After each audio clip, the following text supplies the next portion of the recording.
የ13 ዓመት ልጅ ያለው ወደ እኔ መጣችሁ $1 ሚሊዮን በአንድ ቪዲዮ ብቻ ትሰጣለህ ብትሉኝ $1 ሚሊዮን ስንት ነው ብዬ ጠይቃችሁ ነበረ።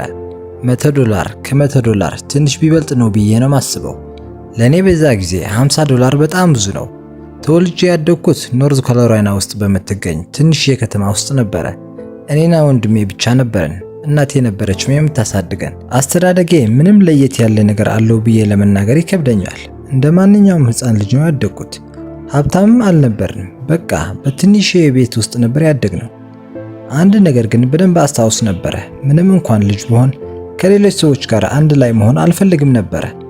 እናም አንድ ነገር ላይ ችክ ማለት ባህሪም ነበረብኝ። አንድ ነገር ከያዝኩ መቼም አልለቅም። በቃ ህይወቴ የሚሆነውም ያ ነገር ነው። ትኩረቴ ሙሉ ለሙሉ እዛ ነገር ላይ ብቻ ነው የሚሆነው። ስለዚህ መጀመሪያ የተለከፍኩበት ነገር ቤዝቦል ነበር። በቃ ያንን ስፖርት ከመጫወት ውጪ ምንም ነገር ማድረግ አልፈልግም ነበረ። ለትንሽ የቤዝቦል ሊግ ስብስብ እንኳን መጀመሪያ ሲሄድ ከሰዎች ጋር መግባባት በጣም ከብዶኝ ነበረ። የኔ ማህበራዊ ህይወት በጣም ዝቅ ያለ ነው፣ ምክንያቱም ከሰዎች ጋር ማውራት ይጨንቀኛል። ከዛ በላይም ደግሞ በጣም አፍር ነበረ። ስለዚህ ምንም እንኳን ከፊት ለፊት ሰው ይዛችሁ ብትመጡ መቼም ቢሆን አላወራውም። ስለዚህ ከስፖርት ውጪ አንድ የተለከፍኩበት ነገር መጣ። ዩቲዩብ ይባላል። የዛኔ የ11 ዓመት ዕድሜ ልጅ ብሆን ነበር። ብዙ ሰዓቴን ቁጭ ብዬ ዩቲዩብ በማየት አሳልፍ ነበረ። እናም ብዙ ጊዜ ከምከታተላቸው ቻናሎች መካከል ውድ ኢዝ ጌመር ታግ የሚባል ቻናል ነበረ እና የዛ ቻናል ባለቤት ስራዬን አቁሜ ዩቲዩብ የቀን ስራ አድርጌዋለሁ ሲል ሰማሁት። አሁን አስታውሱ፣ ማንም ሰው በዛን ጊዜ ዩቲዩብ እንደሚከፍል እንኳን አያውቅም ነበረ። በጣም ጥቂት የሚባሉ ሰዎች ናቸው ዩቲዩብ እንደሚከፍል መረጃው የነበራቸው። ስለዚህ እኔ የውድ ኢዝ ጌመር ታግ ቪዲዮን ያየሁት በ12 ዓመቴ ነበረ። እኔም በጣም ገርሞኝ ነበረ። እንዴ ዩቲዩብ ይከፍላል እንዴ ብዬ ደነገጥኩ። ስለዚህ ከዛ ጊዜ ጀምሮ ዩቲዩብ ላይ ተለከፍኩ ማለት ነው። እኔም ይህንን ብሰራ ደስ ይለኛል የሚል ሐሳብ መጣልኝ። እንደዛም ቢሆን ግን አሁን ቤዝቦል እየተጫወትኩ ነበረ። ነገር ግን 15 ዓመት ሲሞላኝ ክሮንዝ የሚባል በሽታ ያዘኝ። ክሮንዝ ዲዚዝ ማለት የአንጀት እብጠት በሽታ ነው። ስለዚህም በዛ ምክንያት ቤዝቦል መጫወት አቆምኩ ማለት ነው። በበሽታው የተነሳ ከ81 ኪሎ ወደ 63 ኪሎ ወረድኩ። አስቡት፣ የዛን ጊዜ የኔን ቁመት ሜትር ከ88 ነበረ። አስቡት እንግዲህ ሜትር ከ88 ሆኜ ኪሎ ስታይ ደግሞ 63 ነበረ። በቃ ልጠፋ ምንም አልነበረኝም ነበረ። አቅም ከመጣቴ የተነሳ ደግሞ ከአልጋ ላይ መነሳት ይከብደኛል። ወደ ትምህርት ቤትም መሄድ አልፈልግም ነበረ። ህይወቴም በጣም አጥብቄ የጠላሁበት ጊዜ ያ ነው። ሙሉ ለሙሉ ምስቅልቅል ብዬ ነበረ። ሃይስኩል ጨርሼ ኮሌጅ ብገባ ኖሮ ምናልባት ቤዝቦል እጫወታለሁ ብዬ ነበር የማስበው። ነገር ግን ይህ በሽታ መጣ። ሙሉ ለሙሉ ከስፖርት አስወጣኝ። ሙሉ ለሙሉ የህይወት አቅጣጫዬን የቀየረው ጊዜ ይህ ነበረ። በሽታ ነበረብኝ፣ ግን ያ በሽታ ወደ ጥሩ ነገር መራኝ። ከዛም በቃ ሙሉ ለሙሉ ትኩረቴን ወደ ዩቲዩብ ላዝር አልኩ። በጊዜውም ችክ ማለት በላይ ልክፍት ነበር የያዘኝ። በቃ ቀኑን ሙሉ ምሽቱን ሙሉ ዩቲዩብ። እኔ በጊዜው በጣም አፍር ነበረ። ሰውንም ማውራት አልፈልግም ነበር። በጣምም የወረደ የራስ መተማመን ነበረብኝ። እነዚህ እንዳለ ነገሮች እኔ ዩቲዩብ እንዳልሰራ ትልቅ ፈተና የሆኑብኝ ነገሮች ነበሩ። ነገር ግን ዩቲዩብ መስራትን በጣም አጥብቄ እፈልግ ስለነበረ እነዚህን ሁሉ ነገር ትቼ ራሴን በካሜራ እየቀረጽኩ ዩቲዩብ ላይ መልቀቅ ጀመርኩ። ሰዎችን ማናገር ደስ ባይለኝም ቪዲዮ መስራት ግን ያስደስተኝ ነበረ። ስለዚህም ራሴን ማላመድ አለብኝ። ካሜራ ፊት ቁጭ ብዬ መለፍለፍ መልመድ አለብኝ ብዬ ከራሴ ጋር ተነጋገርኩ። እንዳልኩትም ቀስ በቀስ እየለመድኩት የበለጠ የማውራት ፍላጎቴ እየጨመረ መጣ ማለት ነው። ይህን ሁሉ ለምንድን ነው ያደረኩት? ምክንያቱም ዩቲዩብ መስራት ለኔ በጣም የሚያዝናናኝ ነገር ስለነበረ ነው። መጀመሪያ ዩቲዩብ ላይ የነበረኝ ጉዞ ልክ እንደ ማንኛውም ሰው ነበረ። ደህና ላፕቶፕ የለኝም፣ ኤዲት የማድረግ ምንም አይነት ብቃትም አልነበረኝም። ምን አለፋችሁ ብቻ ምንም ነገር የማድረግ አቅሙ አልነበረኝም። ብር የለኝም፣ የማረገውም አላቅም፣ ከየት እንደምጀምር አላቅም። በቃ ባዶ፣ ምንም የማውቀው ታሪክ አልነበረም። ስለዚህ ያገኘሁትን ነገር እንዳለ ዝም ብዬ መሞከር ጀመርኩ። የሳካልኝ ላይ እቀጥላለሁ አልኩ። የመጀመሪያዎቹ ጥቂት ዓመታቶች ውስጥ በዩቲዩብ ምንም አይነት ሳንቲም አልሰራሁም ነበረ።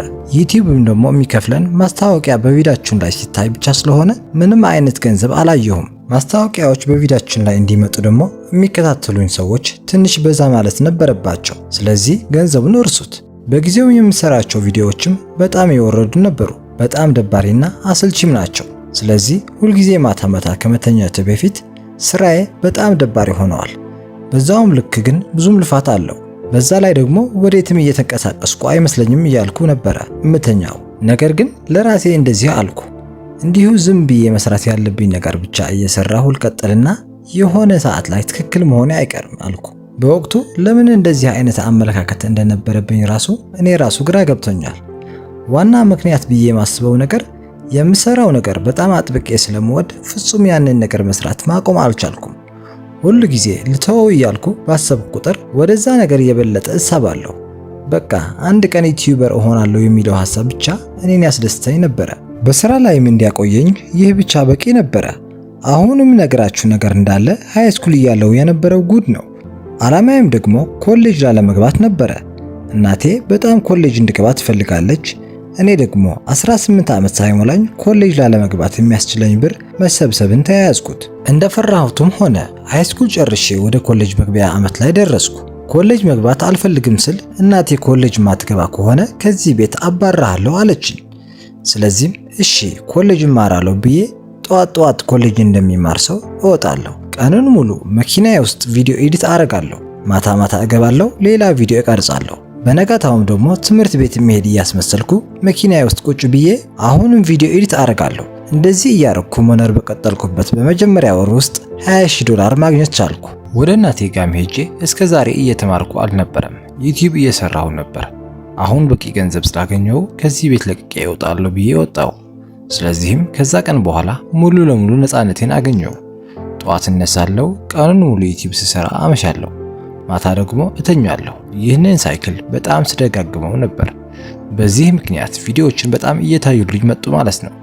ከ1 እስከ 100,000 የምቆጥርበትን አንድ ቪዲዮ ሰርቼ ነበረ። ምንም የምሰራው ነገር ስላጣው ከ1 እስከ 100,000 ድረስ ቁጭ ብዬ ቆጠርኩ። 40 ሰዓታትን ፈጀ። ቪዲዮውንም ለቀቅኩት። ወዲያውኑ የሰዎችንም ቀልብ ገዛ። ሁሉም ሰው ማየት ጀመረ። ያ ነበረ የመጀመሪያው ትልቁ ቪዲዮ። ከዛ በኋላ ብቻ ያገኘሁትን ቪው አየሁና እንዴ አሪፍ ቪዲዮዎችን ስሰራ ሰዎችን ያያሉ።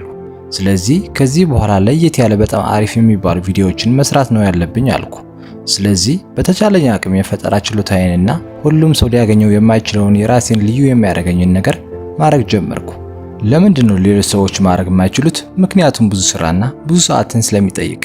እንደዛ አይነት ቪዲዮ ከሰራ በኋላ ደግሞ ሰዎች የማያዩበት ምንም ምክንያት የለም። ምክንያቱም ብዙውንና ከባዱን ስራ ሰርቻለሁ። ለሰዎችም አሪፍ የሚባለውን ነገር ነው ያቀረብኩት። ሰዎችም ያያሉ። አሁን አዝናኝ ወደ ሆነው ነገር ልወስዳችሁ ነው። የመጀመሪያ ስፖንሰሬን አገኘው። ኩዊድ የተሰኘ ድርጅትን ወክሎ የደወለልኝ ኤጀንት አንድ ቪዲዮ ላይ ስፖንሰር እናርግህና $5,000 እንክፈልህ አሉኝ። አስቡት፣ በጊዜው $5,000 በጣም ብዙ ነበር። ግን እሺ አላልኩም። ጊዜውን በደንብ አስታውሰዋለሁ፣ ምክንያቱም ህይወቴን የቀየረው በዛን ቀን ነው።